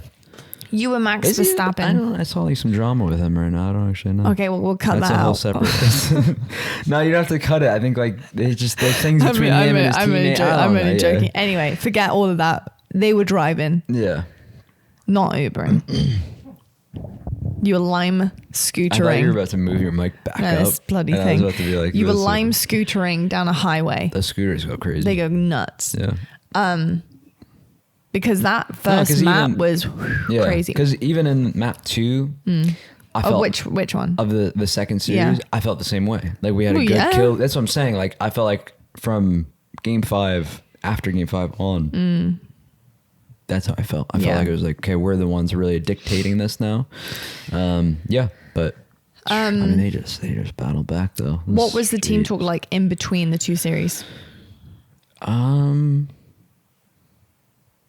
I blacked out, honestly. I don't know. No, like we just said, like, you know, like we just won, so it's like it's a lot of like, let's just do the same thing we're doing. Like, hey, look, we got these game types coming up. Make sure we do that. It's small little things like we're playing this game type. Make sure we do this. But for the most part, like we just won. So you're just like, yeah, you're let's just go, kinda boys, like, lock it in. This is us. I think like, Yeah. you know, like for the most part, it's more of like just hyping each other up kind of things rather than like a big team talk. No, that makes sense. Yeah. So then obviously like Solitude Strongholds, a repeat of what you did to them in the winners, winners bracket semifinals. Yeah. Just shows you it's not a fluke, and that like that is the type of locked in you guys bring on Solitude Strongholds. It's rough. Amazing. Wasn't always like that. No, it was not. Can attest. I've seen a couple things. Yeah. Was really, really good though, babes. Thank you. And it kind of just flew from there. Like the flow that you guys, it was so hard to stop you. Game 2 is a big one at when. Yeah, it was obviously. So game 2, let's talk about game 2. Yeah. That was nuts.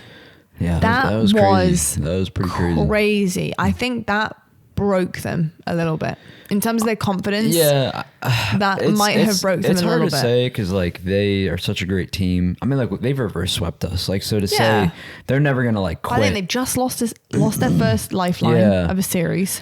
Yeah, I think like they're just never gonna. Like when I say that, I just know how hard of competitors they are. Like. When we say the term like break them, like, you know, they're going to keep fighting their asses off, you know, 100%. But I think in terms of like, I think that was when their confidence that's a tough one to lose. That's a really tough one to lose. And we knew it. We as soon as we won it, think about we it. knew the overtime. Yeah. It went into overtime in the last second. I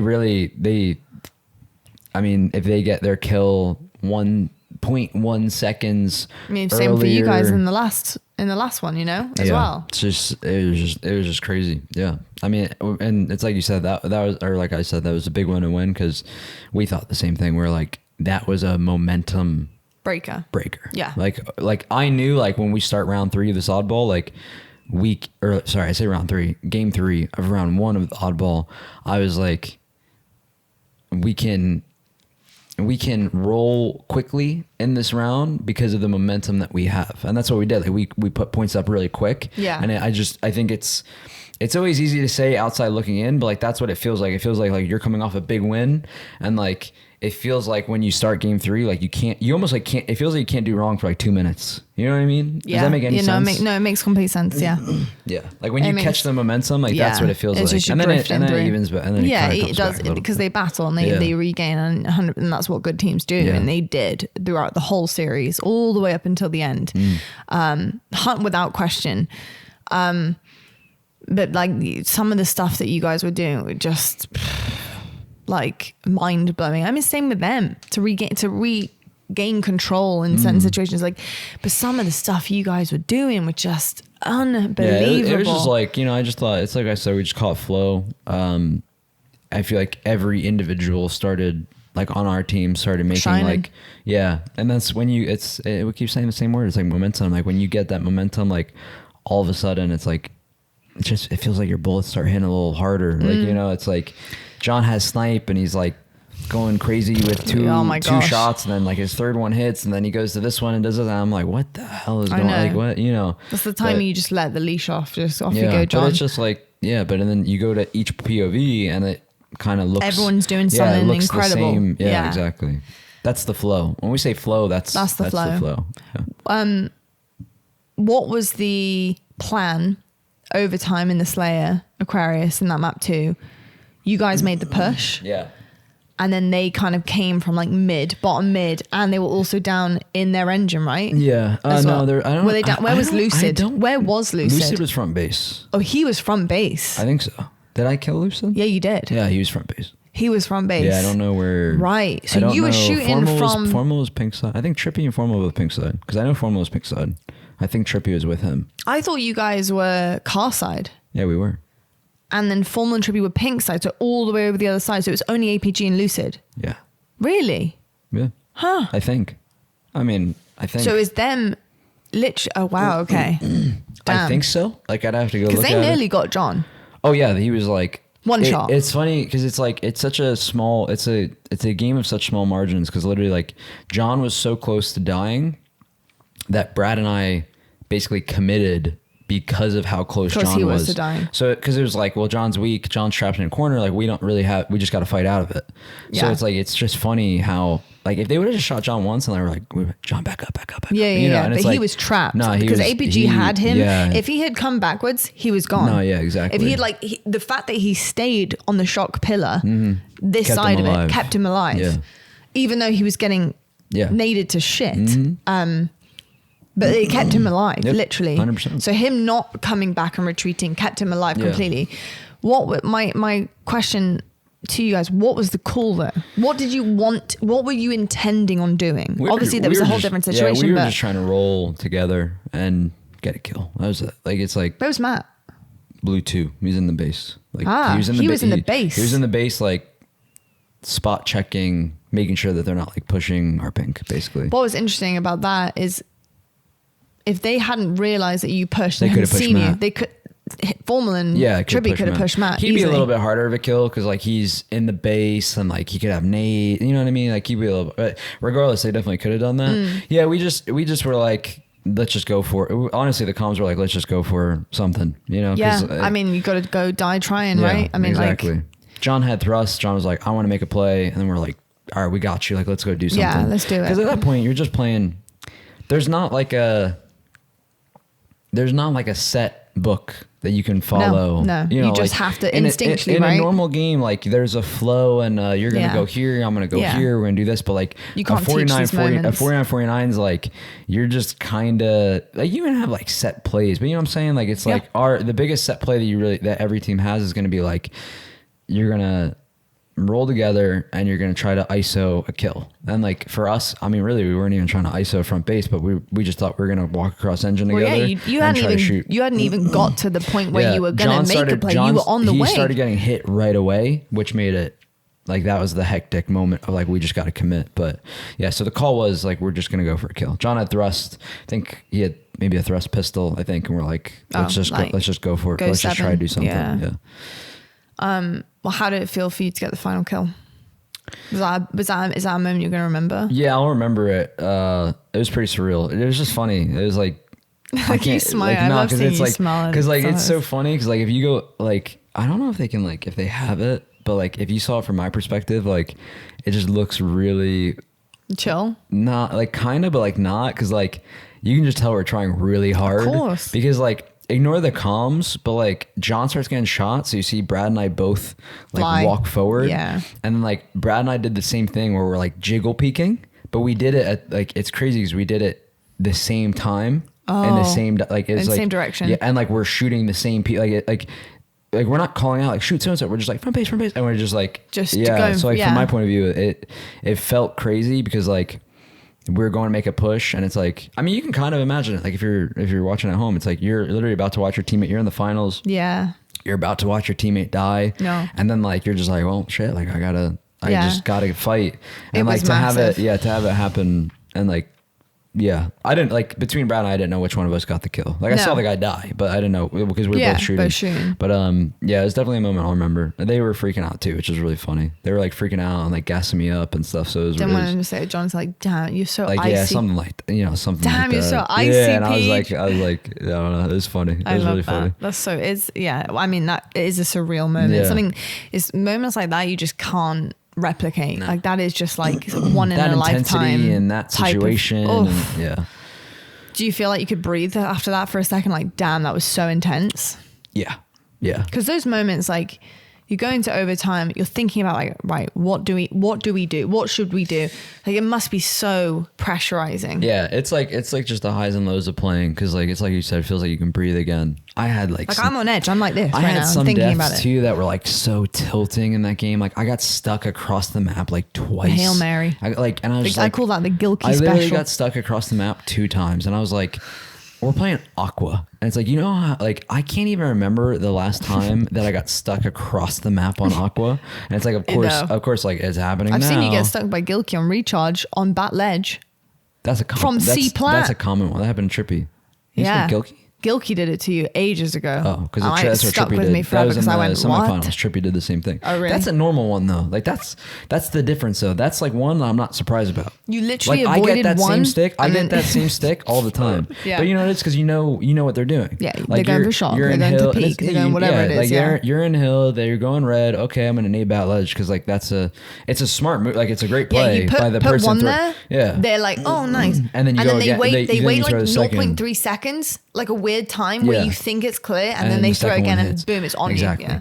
Aqua, you do not have that. Aqua is like. Who stuck you on Aqua? I think it was formal. It was formal? I think one of them was Damn, formal. he's icy too. I think it was formal. I don't know who the other one was. Yeah. I'm not joking when I tell you he threw the most perfect fucking spiral, excuse my language, I've ever seen. He was like P1 and I was blue 2 and I'm like looking at him from across, like think about it. I'm back a blue base looking P1. I see him throw the nade. I saw him throw it. And like, you know, if you see the nade, like you shouldn't get stuck by it. That's how good this nade was. It's still, you can do it came anything. perfectly through a doorway, just directly at me. And like, just in between the I eyes. felt like no matter which way I moved, it still followed my face. That's how I felt. I'm not even joking. And I was like, that was like when they were kind of coming back and I was like, damn, I'm like, you idiot. Like you get stuck. See, it's moments like that, like I was saying to you, that I'm just like, damn, they're so good. Yeah. Like you know what I mean? You're like, that you gotta like, tip that. Honestly, and like, if you watch it back, I don't even know if it was that crazy. It was that crazy from my perspective. Yeah. From his perspective, I've been like, dude, PJ's a dumbass. Like, what's he doing? Like, what's he doing? Like, no, he really could. Because like, I didn't move because I thought there's sometimes this, and like, sometimes it's hesitation. Sometimes you just do. Like it's like what happens. I was like shooting him, so I was like, oh, like that's not gonna hit me. Yeah, like you're gonna like nade me. Who gets nade me from Aquarius Hail Mary? Formal, no one. Formal does. For me does. I think he got the second one too. I'm not sure. I think he might have got 2 on me. It doesn't surprise me, quite honestly. Like he is such a pivotal player for that team. The openings that he gets every time, I'm like, he's always the person to like start that recontrol, that regain. I'm like, damn, he's always picking people off like right away. Like when you think you have like some kind of like consistency of like controlling a map, and he's like, boom, I think he's just been such a top pro for so long that like I think he gets such a read on what you need to do. So smart. Yeah, I think it's probably one of his best attributes of like, I think he picks up quickly on like who he needs to kill to help his team. 100%. You know? And every time there's me going, God damn it, he's so annoyingly good. Like it's all, I feel like it's all I kept saying, like in he was having, I mean, what a tournament. We're going to talk about, we'll probably talk about OpTic in next episode too, but it's hard not to talk about it when we're recapping. We're recapping the finals, but he was having a hell of a tournament. He was. I know. I'm so sorry about my voice, people. I'm sorry. So cute. We got to wrap it up because it's just going more and more. But okay, so you do the damn thing. Yeah. First of all, by the way, I cried in map 3. Yeah. I started crying in map 3. It felt like I knew. I just knew. Yeah. Is the way that you're playing. You could have jinxed us though, low key. I could have jinxed you. Yeah. Well, I didn't say anything. No, I wasn't saying anything. I sat there. I just want to give a massive shout out to my casters, by the way, because there are times, obviously at work, where things get tough, and this was definitely one of those times. And every single one of them, apart from obviously Onset and Brav, who were casting, came to sit at the desk with me. Be impressive if they did that while still casting. Be very impressive. Be impressive. And to hold my hand and sit with me and basically just like be there to like, you know, win or lose, be there for me. Like whatever the outcome was. Just being a great friend. And I literally at one point had like Shurzy and Golden Boy like holding like napkins in my eyes and just like helping me out. And like, you know, because I started, it was weird. I just saw the level that you guys were playing at. Yeah. Map 3. And I was like, this shit's over. Yeah. I was like, this is unstoppable. The level that you're playing at is like nearing your best. And I haven't seen your best for a while. Yeah. I think the last time I saw your best was Arlington Grand Finals. Arlington Finals, yeah. And I knew I had that same feeling of like, I don't know, just that. And I just started crying. So I was like, get over yourself. Like, I haven't done it yet. Don't be weird. You're so cute. I got it together. And then we got into the King of the Hill on recharge. And I just saw the way you're playing again right from the beginning, and I was like, oh my god, this is happening. Yeah. I know that they got a hill, but the fact that you guys were so clutch, like in that, you know that elevator hill, you hill, like hopping in there with the splits. I was like, god damn, they're on it. The hill that they got it was already over. Like, yeah, I don't mean that in a disrespectful way. They know. They know it was that. like 20 seconds left. Like we were just playing. Like we went up 3-0 and we were just playing clock. Like if we lose with 40 seconds left, 3 hills, like we should get reverse swept. Like that's like the worst way to possibly lose. So like by the time that they capped their hill, we knew it was kind of wrapped up. Obviously, we still got to get our kills and whatever. Was there a call made like just kill? Like slay now? You kind of were starting to say it. The third hill was the big one. Yeah. The third hill was like we iced up and got in it. That was a dagger. I had camo and like you made a play. I made a super patient play, which isn't always my. I'm like patient, but not at the same time. I think you're like a beautiful hybrid. I'm like a hybrid. A beautiful hybrid. Thank you. I am like a hybrid where like sometimes it'll be I rush things, and then other times it's like it looks like I'm royal too. It's just like standing perfectly,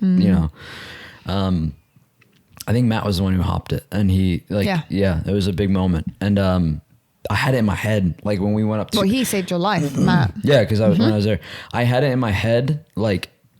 It's so funny because I was telling myself like when I was in it, like when we broke it, I told myself I'm like, if we can get like I literally thought it. It's over. I literally thought it in my head. I was like, if we get this, like that's game. And like, yeah. Was it? Did you say anything or no? I don't even like. Can't remember. Yeah, I can't remember. I think so I just said intense, like. I know. I think I kept saying like they only need a second. They only need a second because like. It's important to remind the guys like if it's 2-1, it's doable. Yeah. I'm saying that they only need a second to remind us like we have to be pretty close because like if I die in it and one of them just squeaks through a setup, it's like literally a toe in, it's theirs. Exactly. Yeah. So like I think like when we got it, we're like let's hold it, let's do it, and like that was kind of after that it's just call outs. But, it rolled. Yeah. It was. Unbelievable. Matt got a crazy triple kill was in. I mean, that one. It won Trippy, it was against Trippy, but Trippy would have died anyway because Brad was still in hill. But Matt's shot is. He yelled. I saw we could see on the cam. He does like. Yeah. I know, but he was like from time to time hype with that because he knew how big that was. Yeah. I think like he yelled like, "Oh my god!" Yeah, I think so. And it's just for that moment. Like I think we all knew the same thing was like. Damn, we did it. You know, and like you're still going. I have butterflies in your Yeah, like you're still going. Like you know you got to close it out, but like, yeah, I mean 3-0 with I think it was like 50 seconds left or something. No. Like that's against if you're going, it'd be the same way if we were in their shoes. Like that's a borderline impossible. You know, like an impossible task. So I remember the end call because often, I love listening to the casters and hearing onset say. Like the time was ticking down. I think it was 7 seconds on the clock, and he was like, "And for the first time in Halo Infinite history," and I was like, "This is over." The boys were like squeezing me, and then I just like got on. I walked up and like put my hand over my mouth because I felt myself like going. I felt it like uncontrollably, like erupting, and I walked to the front of the stage because I wanted to witness it for myself. I wanted to take the moment in. So cute. But it was hard because I just broke down. I just broke down so hard. It makes me want to cry now, but I'm not going to do it because it's embarrassing. You held it together for the broadcast though, baby. I'm proud of you. I don't know how I actually did that. That was crazy. I don't know how I did that. I went back and watched it. Like that's typical. Could you hear it in my voice or not really? No, really. I think I could. A couple moments. I think I could probably tell in like a couple moments that you were like, you're like emotional, but not like, no. Like if you told me, I can't do it. If you hadn't told me that you had cried before, I wouldn't. I didn't just cry before. No, I know. That's what I'm saying. Like, I had a full breakdown. Yeah. And actually Tim Active was in front of me. Yeah. Witnessing me breaking down while you're like lifting the trophy on stage. Yeah. And he hugged me and I just fully just collapsed in his arms and just like was wailing, like as if somebody had died. Yeah. And he was like holding me really tight, but he could feel my whole body like convulsing, like crying my eyes out. That's so funny. And my though. face was so squished That's so cute, out. but like, so funny. So squished, crying. And everyone's hugging me. And then I think very quickly the boys realized, like, actually, let's not hug her right now because she's falling apart being hugged. Because, you know, when somebody says to you, like, are you okay? Like, when you're upset. That's when it's the worst thing you can do to someone is, like, say, are you okay? Even though it's, like, a nice thing to say. I know what you mean. But, like, when you show type of, like, some, like, emotion and support, sometimes it can make you even worse. So, like, the casters very quickly realized, actually, let's not touch her at all. Let's just, like, let her breathe for a second because she's like, she's fully mentally breaking down. And I just took a second while you were interviewing. And it was actually, I think it was just before you were interviewing. And I was like, right, I really need to get this together if I'm going to close this show. So I turned to the desk and I was just looking up at the ceiling. And I was like, you can have your second in a minute. Like you can cry in a minute. You can cry in a second. And I just kept saying, like, you have a job to do. You have been hired to do something very, very special that means a lot to you. Let's get your win. Like, let's get your win. Close the show, because when I close the show, you always want to have it's a dub to me. Like that is like a successful thing weekend. off my bucket list again. It's another Halo Infinite show, another Halo show World done, Championship. a world you know, like that to me is a big damn deal. So like, if I can't hold this shit together, then I don't deserve to be up here. And then everything I've worked hard for the non-biasedness and to be respected, even though I'm, you know, you're going to be my husband, is all for nothing. So that's what I was telling myself in my head, like, get this shit together, girl. Like, you, if he can ice up like that, you ice up now. So I did. He's so cute. And Wes was like, Wes probably thinks I'm an absolute psychopath because he saw like some weird shit happening before and then was like, damn, she's like talking about, she's breaking shit down on the desk now, like chilling out. You're crying like he was emotional too. He was very emotional as well. You know, it's an emotional. It is an emotional event. It was an emotional event, and I think also the way you did it was emotional too, for many different reasons. I think it was heartbreaking for OpTic. It was like historic for you and for your team. Like, it was just wild. It was, you know, it got better and better as the season went on. Some of the Halo Infinite we saw, and then it just went to the tippity top. Yeah. Shout out to Dr. Disrespect for that one. Dr. Disrespect. The highs and the lows of computing, man.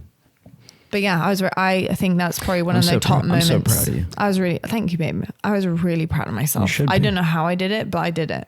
And I'm very proud. I'm very, very proud of that because I was a mess. Remember when you saw me? Yeah. Oh God. You made me want to cry. I was holding it together. Yeah, your voice started breaking when you were talking to me because I was crying in your arms. That's just how, when you love someone, that's just. Oh, and I love you so much. And I love you so much. So much. Not so much.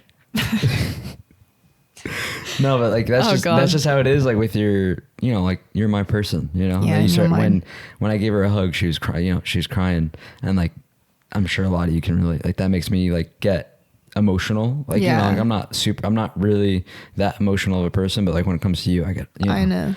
So yeah. Seeing you for the first time was like the best feeling in the world. Yeah. Like the best. Like it was so strange, and this might sound so ridiculous, but like I can't even explain to you how like real that this is. The second I saw you afterwards, after I closed the show, and I was looking, I was like, where is he? Where is he? And I was emotional because everyone kept hugging me, so I kept crying again and then stopping and then crying again and stopping. But when I finally saw you, it felt so strange. Yeah. I felt like I could see, this sounds weird, and I think I told you this, but all of our like dog walks and talks and like thousands of hours talking about this moment and like you can do it and like belief and like your journals and like just your tea that you've been buying and stuff. Me showing you VOD, going through VOD, listen to every literally every single scrim that you've had for the past year, hearing you break it all down and like everything just like flashed before my eyes and like it just felt such a surreal moment because I said to you like, you did it. I said, babe, you did it. You did it. And I could believe it, but also like it was the weirdest out of body experience. And even still today, like I wake up in the morning with you and I'm like, damn, they did that shit. They did that. Same. You did that. Yeah. It's like it is nuts to actually think about, like nuts. And it's mostly because of the way you did it is so it's crazy. It is crazy. It felt surreal. It's like a story. Yeah. It is crazy. But obviously taking a lot of time for this episode, and rightfully so, I want to say I am so, as your wife, soon to be wife. Thanks, baby. I'm so incredibly proud of you. You worked so hard. Thank you, baby. I love you so much. I love you. And it was a pleasure to like watch and witness that. And I wanted to, I missed 2 before. And I'm so happy I got to see one for myself. I am too. And all of our family there. And all of our family, my mum and dad, your mum and dad. His mum and dad have never seen him win a world championship. Yeah. They missed 2. And it's not from their fault. Yeah. You didn't want them there at the time. That's fair. You're a kid and it's a lot of pressure and I get it. But for them, that was a huge deal for them to watch that. And then, your childhood best friend as well, Mike having him there, who's been, he attended first event, my first event. He was there with me. He played in the FFA. Yeah. I made it a little bit further. And he was ecstatic. Yeah. He said it was one of the highlights, for him ever. Just so many incredible people there. And it was just awesome. Bo. But oh my God, Bo and Ruby Joe and Ariel, all being there just meant the world to us. And then from a professional point of view, as your desk host of your video game, that was a very good job. You did great. Thank you. I appreciate it. It was typical. I love you. I'm so proud of you too. It's very typical. It was impressive. You're so cute. Impressive, to say the least. You're so cute. But yeah, what a ride, babe. Great. Successful year, Bo. A very good year. Great job to you. You killed it all year round. Vote LVP, eSport Host of the Year. It's so embarrassing. You make me blush. You make me blush now. I mean, we have missed off probably so many different things, but because obviously it's such a wild ride and there's a lot to talk about, and really we've leaned into more of the personal, this is just personal part of this and what it means and what went into it and that kind of thing. But we're going to break down, I think, the next couple of weeks now, the tournament itself, different teams, how we feel about those teams. Bandit starts. How we feel about Bandit starts and the Bandit Evo and the new map coming in, which is, I think it's going to be a great CTF map. Got some Call of Duty coming up soon too. COD CDL coming up. We'll be talking about. Yeah. There's a lot to talk about in the next few weeks, which we're going to, really try and be on it. But there's a lot to break down from Worlds. And as you can see, we spent the whole... Probably nearing 2 hours, honestly. No, it was like an hour and a half. Hour and a half on one thing. 1 hour and 41 minutes. Yeah, but so, we had a little mini break between that. Yeah. We just wanted to dedicate. That's why your mic's doing that. I know, it's the wire. It's the wire. We just wanted to dedicate this episode to something that means so much to us, and I'm sure you guys as well. Sorry, I know sorry for my voice. Sorry for my voice. You are being let off. Yeah. I will let you off this week. Okay, this week I will let you off. Thank you. But yeah, they fucking did it. You're so cute. That is just nuts, isn't it? It's just crazy. It's just crazy. It still feels surreal, literally. It does. It does feel surreal. Let's rate the coffee. Before my voice goes completely. I would say this was delicious. I really like this. Do you want me to go first? I'm going to give this a 9.2. I really enjoyed it. I think it was really, really yummy. I definitely could taste the cherry. Yeah. I couldn't really taste any caramel or hazelnut in it, but maybe it just gave it a little bit more of a body of a nutty taste. I loved it. I'll go 8.3. Delicious. Like you said, you can taste the cherry in it. The only reason I'm not going 9 or higher is just because it's not my favorite flavor. You know what I mean? This might be really ironic, but it's not your cup of tea. Exactly.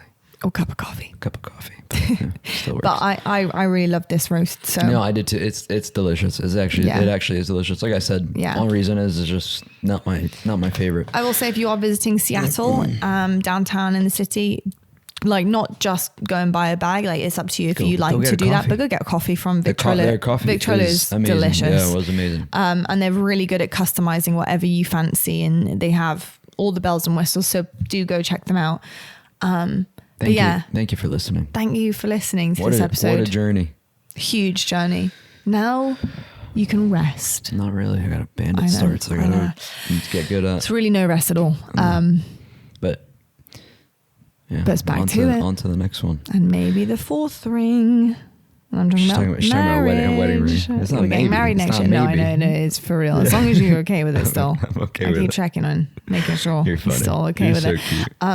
I just want to say a big thank you to everyone listening, watching, supporting. So many people came up to me. about the podcast, and that made my day. Listen, if you made it this far, especially like from the bottom of our heart, thank you for listening and watching. We've had so many people this year come up to us and talk about the podcast. I know. And like, I'm not joking. That's like, surreal. I'm not joking.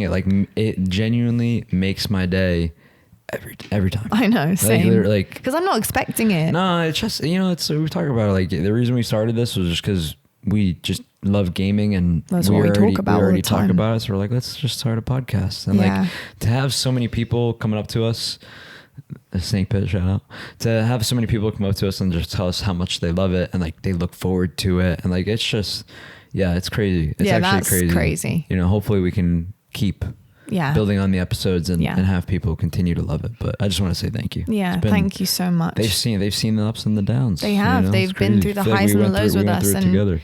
Sometimes that's what you need. You need a mixture of everything, a balance, some would say, in your life. But we appreciate you guys so much. Let us know what you think of the episode. Join in on the conversations, your opinions on things. There was a lot to unpack there.